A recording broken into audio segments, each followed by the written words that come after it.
皆さんこんにちは。このチャンネルでは日本語を学んでいる皆さんに日本の文化やトレンド、そして私が日々感じたことを分かりやすい日本語でお届けしています。さて皆さん、最近はいかがお過ごしですか？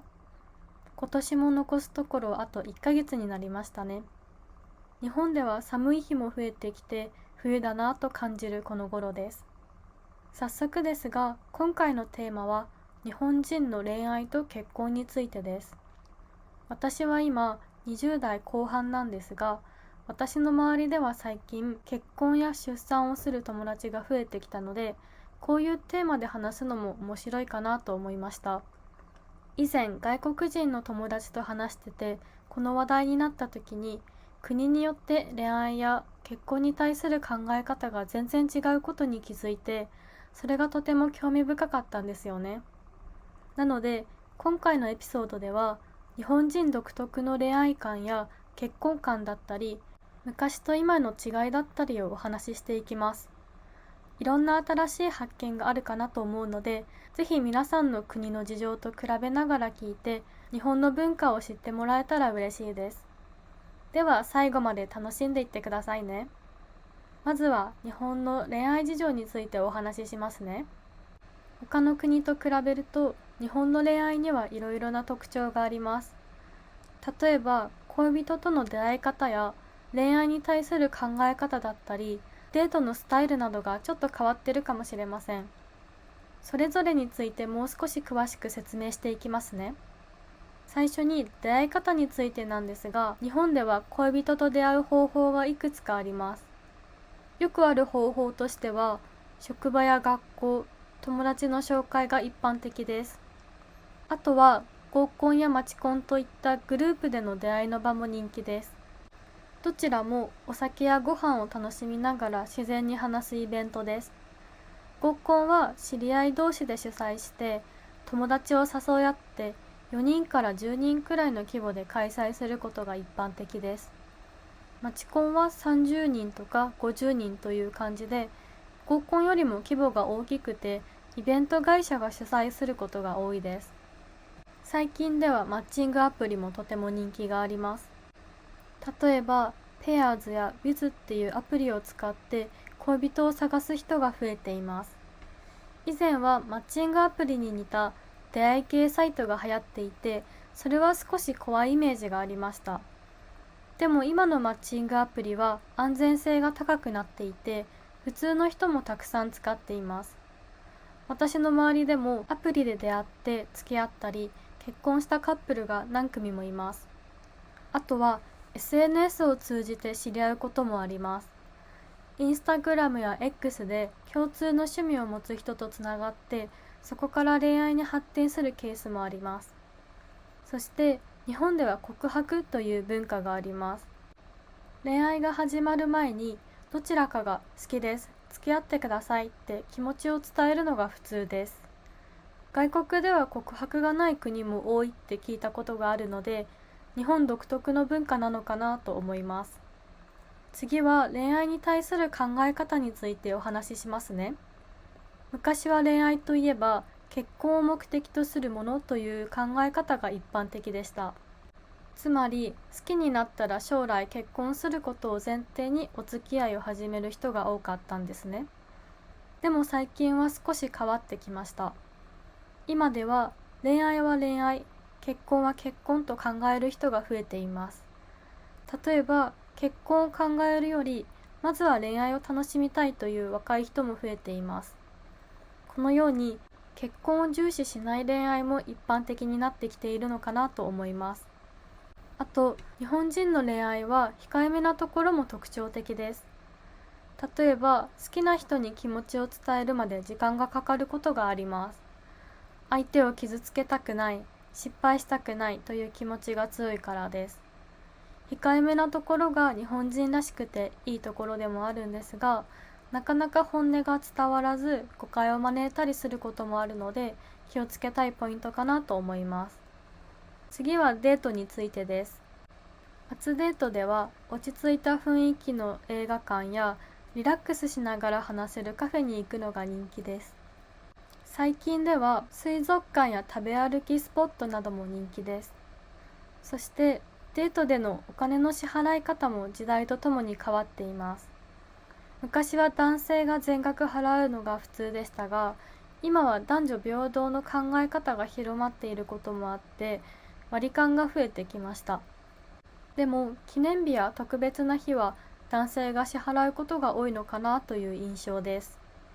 特別な日といえば、日本ではクリスマスやバレンタインデーがカップルにとって重要なイベントです。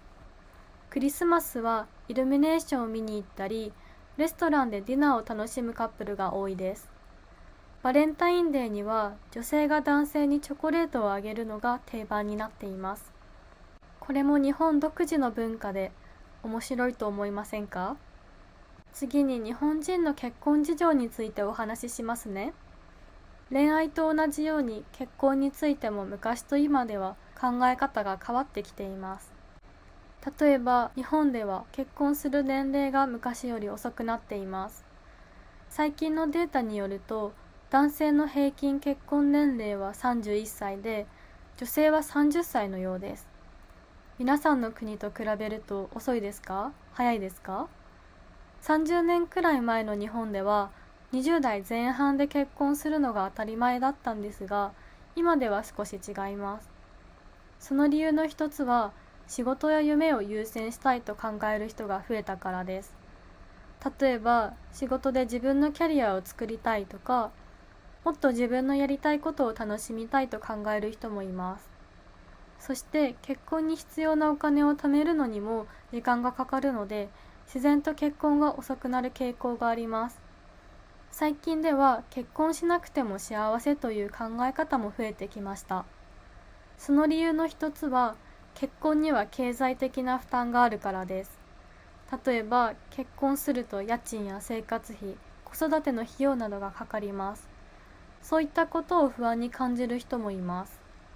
なので結婚せずに独身生活を楽しむ人もいます。自分の自由な時間をもっと大切にしたいとか、趣味や旅行をもっと楽しみたいと考える人が一定数います。他には結婚はしないけれど友達や恋人と楽しく過ごすことで十分満足しているっていう人もいます。こういった価値観の多様化っていうのは最近の日本の特徴なのかなと思います。それでも結婚したいという人も実は多いです。最近では婚活という活動がとても人気です。婚活とは結婚相手を探すための活動のことです。例えば婚活パーティーがあります。婚活パーティーでは数十人が集まって短い時間でお互いを紹介し合います。名前や仕事、趣味、好きなことを話して、この人いいなと思ったら連絡先を交換するシステムです。また最近ではオンライン婚活アプリも多く使われているようです。スマホやパソコンで自分の条件に合った人を検索してメッセージを送ることができます。忙しい人でも自分のペースで活動できるので、とても便利で最近特に人気のあるサービスです。他には結婚相談所もあります。結婚相談所ではプロのアドバイザーが相手を紹介してくれます。昔は家族や知人がお見合いを通じて相手を見つけていたんですが、今は相談所を利用する人が増えています。結婚相談所では条件だけでなく性格や価値観も考えて相手を選ぶことができるので、結婚に対して真剣な人が多く使っている印象があります。こういう出会い方はお金はかかるんですが、お互いに結婚願望のある人が集まっているので、結婚までに無駄な時間をかける必要もなく効率的なので人気があります。あと最近は日本では国際結婚も増えています。その理由の一つは外国人が日本で生活する機会が増えたことです。留学生や日本企業で働く外国人が年々増えていて、日本で生活する中で日本人と外国人が出会うチャンスが増えています。それに加えて日本人の価値観も変化していると思います。最近では国や文化よりも自分に合う人を選びたいと考える人が増えているなと思います。また新しい文化に触れてみたいという気持ちから外国人との結婚に前向きな人も多くなっています。あとはインターネットや SNS の普及も理由の一つになっています。SNS やマッチングアプリを使うことで国を越えて簡単に人と出会うことができるようになりました。このようなツールを通じて外国人と日本人が恋愛や結婚につながるケースが増えています。国際結婚については皆さんはどう思いますか？よかったらコメントで教えてください。次に最近の日本人の結婚や恋愛に対する考え方の変化をもうちょっと詳しくお話ししますね。近年では恋愛や結婚を選ばない人が増えてきています。その背景には仕事やお金、そして現代の多様なライフスタイルが関係しています。日本では仕事が恋愛や結婚に与える影響が大きいです。長時間働く人や転勤が多い仕事をしている人は恋愛や家族との時間を作るのが難しいことがあります。特に最近は男性だけじゃなくて女性もキャリアを重視する人が増えてきています。昔は結婚したら仕事を辞めて専業主婦になる女性が多かったんですが、今は結婚しても働き続ける女性が増えています。共働きが普通になり、家事や育児は夫婦で分担するべきという考え方も広がっています。これにより家庭内の役割がより平等になることが期待されていますが、実際には仕事が忙しくて家庭と仕事のバランスが取れないことから結婚自体を考えない人も増えているようです。次に結婚や子供を持つことにお金がかかるのも一つの大きな理由です。結婚式、新生活、育児にはすごくお金がかかります。なので自分の生活で精一杯、結婚して家族を持つ経済的な余裕がないと感じる人が増えています。特に20代とかだとまだ収入も少ないので経済的な不安から恋愛や結婚へのハードルが高くなっています。また最近では恋愛や結婚をしなくても楽しめることが増えています。SNS を通じて多くの人とつながったり、友達と遊んだり、一人で趣味を楽しんだりと選択肢が広がっています。例えばオンラインゲームや趣味のイベントなど、恋愛をしなくても日々の生活を充実させる方法がたくさんあります。このように現代の娯楽の豊富さが恋愛や結婚を選ばない人を増やしているとも言えます。一方で日本では少子化や人口減少が進んでいて、これは経済にとっても大きな課題です。なので恋愛や結婚を後押しする取り組みが増えています。例えば多くの地方自治体が婚活イベントを開催して結婚相手を見つける機会を提供しています。また国や企業は働きやすい環境づくりや子育て支援に力を入れています。育児休暇制度を充実させたり、保育園の数を増やしたりすることで子どもを持つことへの負担を軽減しようとしています。こうした取り組みは恋愛や結婚、そして子どもを持つことへのポジティブな選択肢を増やすために重要だなと思います。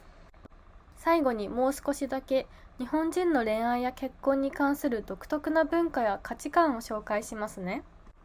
まず日本人のプロポーズは控えめでシンプルなものが多いです。派手なサプライズよりも家や静かなレストランなど落ち着いたプライベートな場所で行われることが一般的です。結婚してくださいというストレートな言葉や指輪を渡すシンプルなスタイルが多いと思います。あと日本では家族を重んじる考え方が強いので、プロポーズの前後に家族への挨拶や報告をする人が多いです。特に伝統的な家庭では結婚を決める前に相手の家族に正式に挨拶をする両家顔合わせの場を設けることもあります。結婚は2人の関係だけでなくて家族全体のつながりを深める大切な機会だと考えられています。このような価値観は他の国の文化と比べると少し新鮮に感じるかもしれませんね。次に結婚式のスタイルにも日本ならではのものがあります。伝統的な神前式では神社で家族と一緒に厳かな儀式を行います。一方最近では人前式といって親しい友人や家族に見守られながら誓いを立てるスタイルも人気です。